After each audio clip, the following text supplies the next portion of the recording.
Welcome to Explore and Discover. Have you ever had a place in your mind? A city that just calls to you? For me, that city was Barcelona. I saw pictures of it. The buildings looked like they were melting in the sun. The food. Oh, the food looked incredible. Plates of ham, little tapas, glasses of sparkling wine. It all screamed luxury elegance, a life I really wanted to taste. But here's the thing. My bank account doesn't exactly scream luxury. It's more of a quiet, polite whisper of maybe next year. First things first. Where to stay? This is always the biggest question when planning a trip, isn't it? Your accommodation isn't just a place to drop your bags. It's your home base, the starting point for every adventure and the sanctuary you return to at the end of the day. It sets the entire tone for your trip. And let's be honest, the big fancy hotels on boulevards like Passeig de Gràcia look absolutely incredible. They promise a certain kind of dream, don't they? With their uniformed doormen welcoming you into glistening marble lobbies, you feel like you've truly arrived. But then you see the prices. Ouch, it's a genuine reality check. Suddenly, you're calculating how many days of delicious food, museum tickets, and unforgettable experiences that one night in a luxury room will cost. That's a huge chunk of your travel budget gone before you've even tasted your first tapa. I knew there had to be a smarter way to experience the city. So I dove into the research, looking for an alternative. And what I discovered is that Barcelona is packed with incredible boutique hostels and stylish apartment rentals. These aren't the bare-bones options of the past.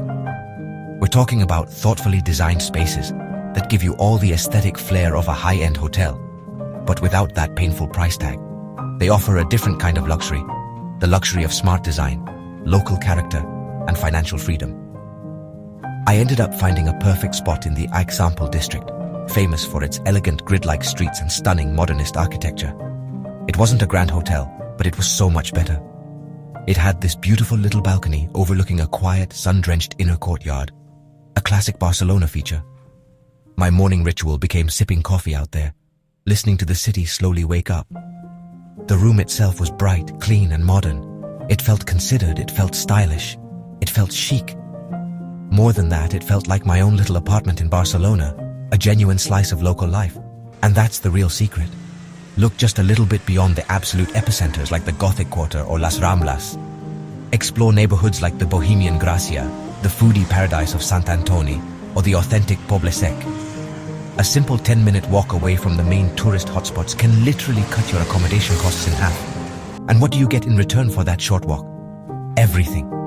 You get to start your day at a bakery where locals grab their morning pastry. You discover tiny plazas that aren't in any guidebook. You get to live in a real, breathing neighborhood, seeing the city not as a visitor, but from the inside out.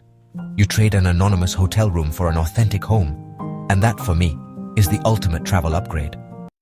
You can't come to Barcelona and not feel the presence of one man everywhere you turn, Antoni Gaudí.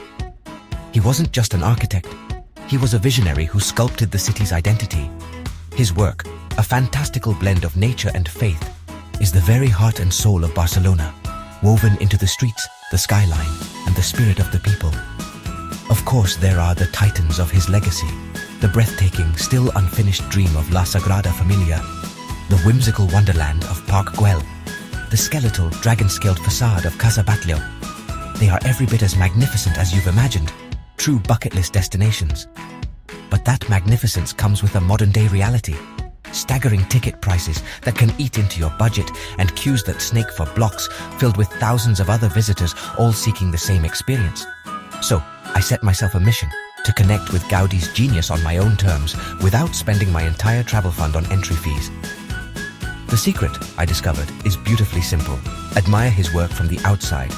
It's not a compromise, it's a different kind of immersion. The exteriors aren't just shells. They are complete, breathtaking masterpieces in their own right. Take La Sagrada Familia. I spent an entire morning just circumnavigating its base, watching the sun travel across its different faces. You can trace the story of the Nativity facade, teeming with life, and then walk around to the stark, angular emotion of the Passion facade.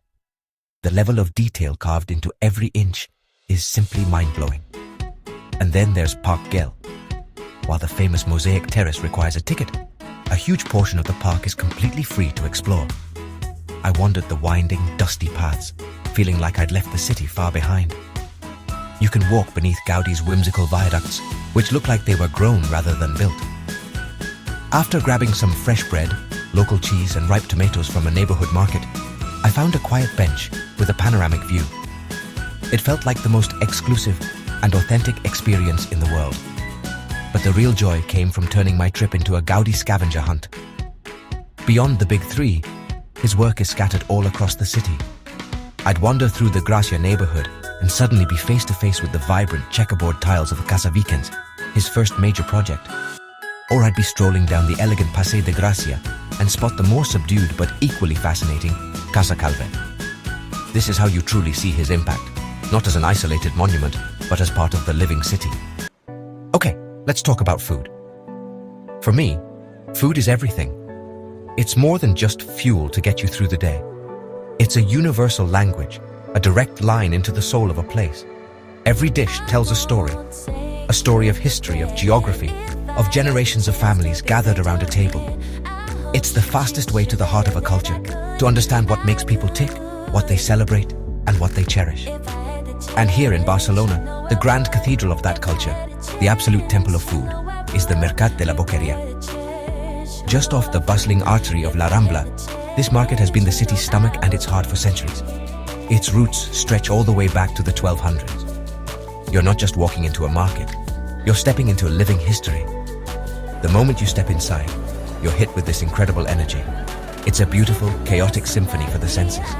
It's a whirlwind of colors, sounds, and smells.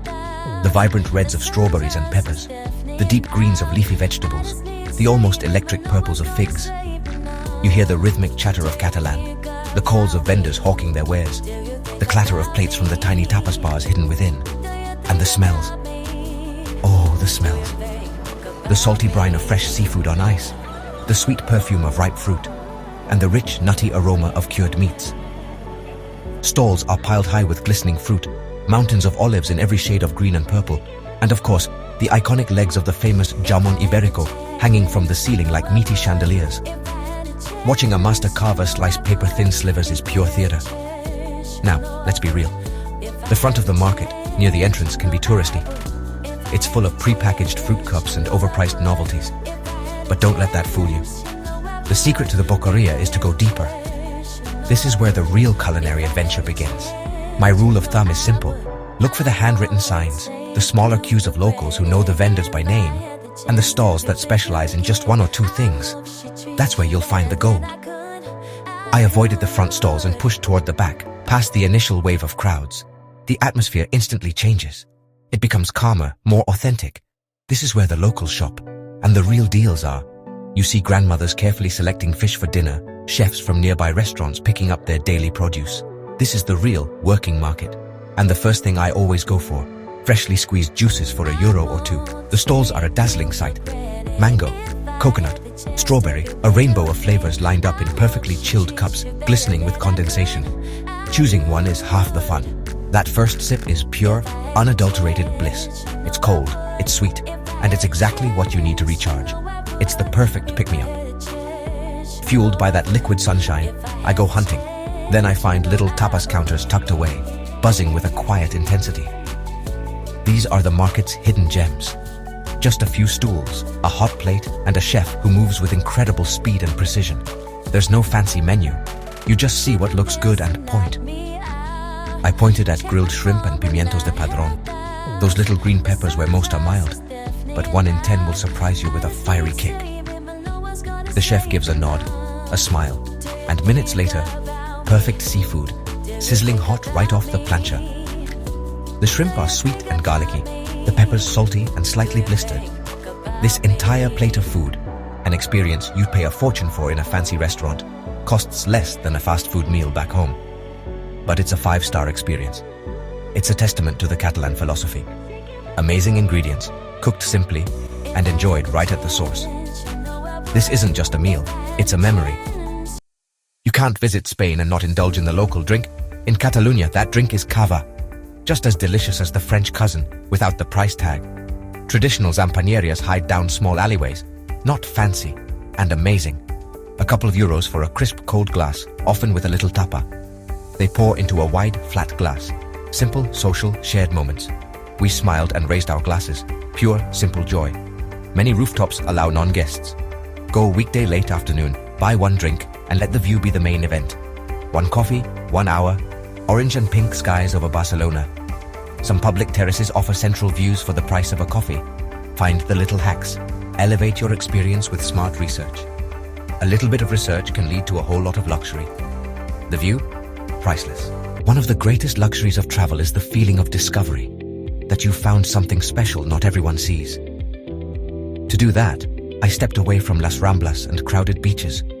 I explored Gracia, once a separate town, and it still feels like one. Narrow streets, small squares, cafes, hardly any big chains, peaceful Barcelona. Tiny artisan shops, handmade leather goods, unique jewelry. Sit with a pastry in the sun and watch the world go by. It costs almost nothing, but feels rich. I took a bus to Bunkers del Carmel, ruins, a 360-degree view, a bit of a hike, totally worth it. We watched in silence as the lights began to twinkle. Luxury can be effort and reward. Walk, hike, earn the perspective. A memorable moment and a story to tell. The Gothic quarter, Barri Gothic, is the historic heart. By day it's packed, almost claustrophobic. The secret is golden hour, the hour before sunset, when the neighborhood transforms. Low sunlight makes the old walls glow. The district seems to exhale. Get lost on purpose. Every turn reveals something new. Hidden courtyards, tiny fountains, centuries-old churches, intricate ironwork, time-worn steps. It can feel like you have it to yourself. Your phone is enough to capture the magic. A serene square with a heavy history, like meditation at dusk. As evening arrives, it comes alive with local energy. A luxurious performance, ticket price, free. A city with a beach is a special kind of gift. Barceloneta is vibrant, an energetic city beach. It can be crowded and loud, and full of life. A day at the beach is an affordable luxury. All you need is a towel. I dedicated a day to the simple pleasures of the sea.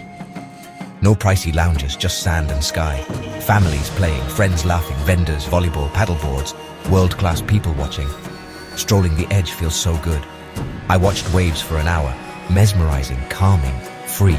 Walk a few blocks inland, the old fisherman's quarter still lingers.